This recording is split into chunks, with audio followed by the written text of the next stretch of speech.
So this is part 1 of the video. We talked about a lot, so I'm gonna actually cut this up into probably like a 2-3 part series. Cut it. You need to. Oh, anyway. But I'm gonna cut it up because, for one, I know videos get long. Anybody gonna sit here this whole time. But 2, I want to make sure y'all get all the information. So welcome to the series. So hold my head up proud, keep my eyes up to the clouds. Recently, I posted on Instagram about positive parenting, and I kind of asked, like, what are your thoughts when you hear positive parenting and things like that? So I got a good feedback from it, but I also wanted to make a video about it because I feel like I really couldn't go into detail, and I really want to explain kind of the background behind why we chose to parent like we parent and all that jazz. So yeah, that's what this video is. You gotta do jazz. So what is positive parenting, or gentle parenting as people call it? It's pretty much just a... You give your definition, I'll give my definition. The gist of it is just, it's a different way to parent. It's kind of more of a, I guess, calm way to parent. And there's a lot more talking and speaking in it than physical action, so to speak. In my opinion, I would say it's just speaking to your child like a human being instead of disciplining them for everything, especially physically. The stigma of parents in African American communities is pretty much just like, you get whooped for everything. Just being completely honest. You get fussed at and popped for everything, every little thing. And it's halfway a stereotype. Yeah. Halfway. Like the whole thing with, the whole... Halfway reality. Stand in a child's place, don't interrupt while grown people are talking, stuff like that. Yeah. So those are things that I know I've personally experienced and he's personally experienced, and there are our certain parents things, experienced them too. Yeah, like it's something that's been passed down from generation to generation. So we just kind of wanted to go a different route with our kids, and so that's how we got here. We do this in different ways. We implement it in different ways. One of the ways we did it was how we speak to her. Pretty much speaking to her like she's a human and like she's not necessarily an adult, but an actual being. Instead of something that you own. She is her own individual person. Like, she's not just our child. Like, she's also destined. You're raising an adult, you're not raising a child. So you're raising her to be out in the world on her own. You're not raising her to always be your child. Yeah, or up under it's about teaching her how to function in society. One of the main things we do is teaching her to process her emotions. Yeah. Kids are very emotional. They are. So are adults. Yes, they are. But the issue is people don't see that. They just think, oh my God, this baby's just crying, or she's just whining, and this, that, and the other. And so one thing that we do is we teach her to process her emotions instead of kind of just saying, oh, stop crying. So we do a lot of, like, we'll ask her what's wrong with her. If she just whines, we kind of tell her, okay, I need you to use your words so I can know what's going on with you. Same for when she's angry. We don't just put her in timeout or whoop her or anything. We try to find out what it is that's causing her to be angry, because everybody gets upset.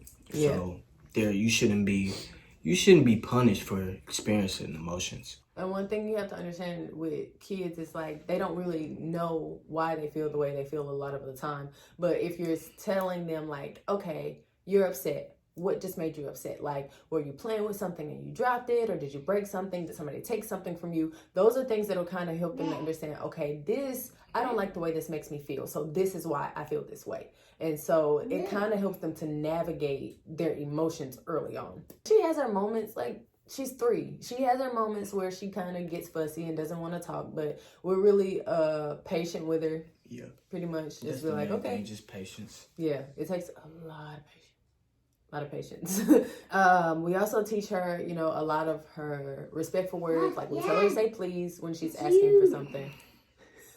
We tell her to say please when she's asking for something. We tell her to say thank you when she's received something. If someone says thank you to her, we make sure she says you're welcome. And so doing that helps her to understand, okay, if I want something, I need to say please, and I need to ask for it. I don't need to just be like, give me. And another part of that is, I would say, doing that, leading by example. We don't just use any type of language in front of her or act any way that we wouldn't want her to act.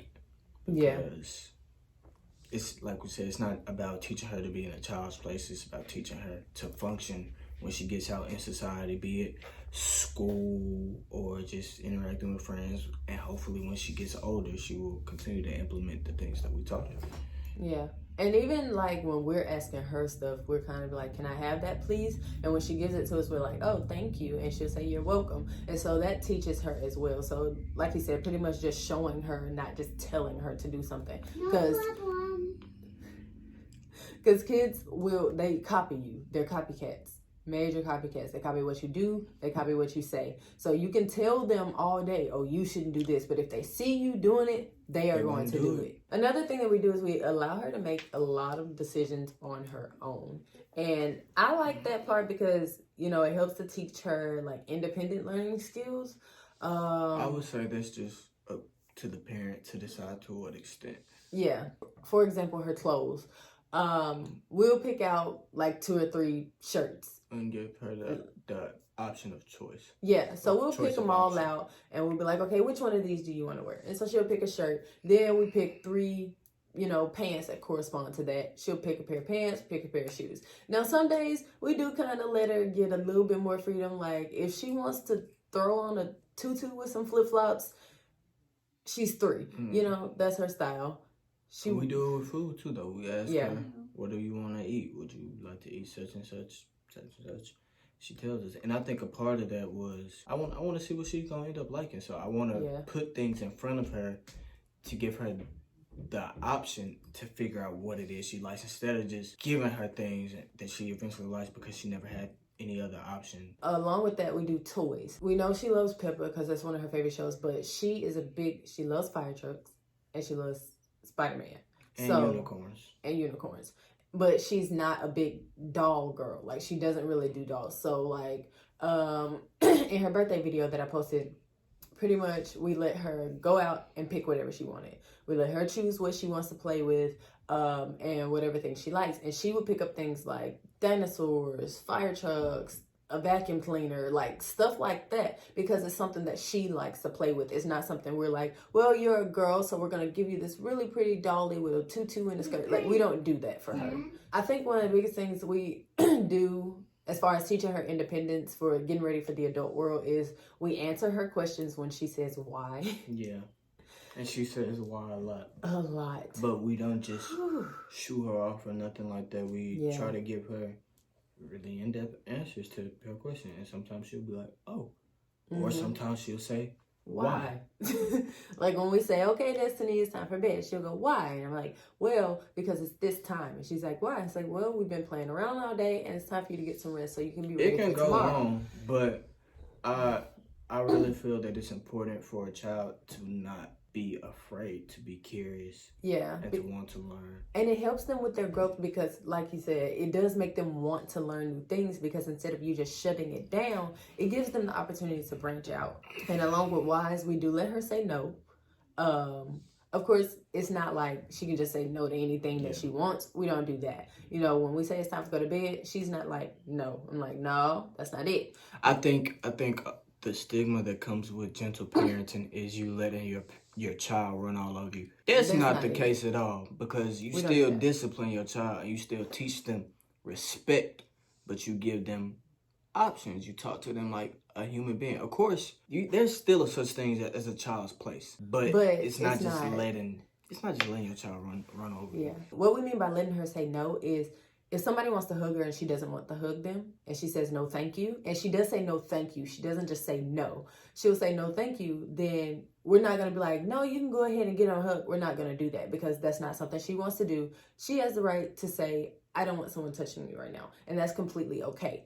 It's also the same thing as like when she's playing around, like I asked her, did she want to get on the slide? And she was like, no, thank you. I want to go this way. And I'm like, okay, that's fine. That's what you want to do. So allowing her to make those decisions kind of lets her know that I have the right to choose. It goes back to figuring out what type of person she's going to be. Yeah. And as a parent, you kind of monitor that and watch that, because it lets you know, it kind of helps guide you in the relationship that you're going to have with your child, just based off of seeing what type of things they like and don't like.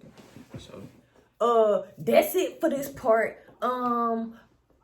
If you like this video, give it a like. If you got something to say, put it down in the comments below. And if you want to see more, please subscribe and hit that notification bell like that so you can catch up on everything. We'll see y'all in the next part. I don't know.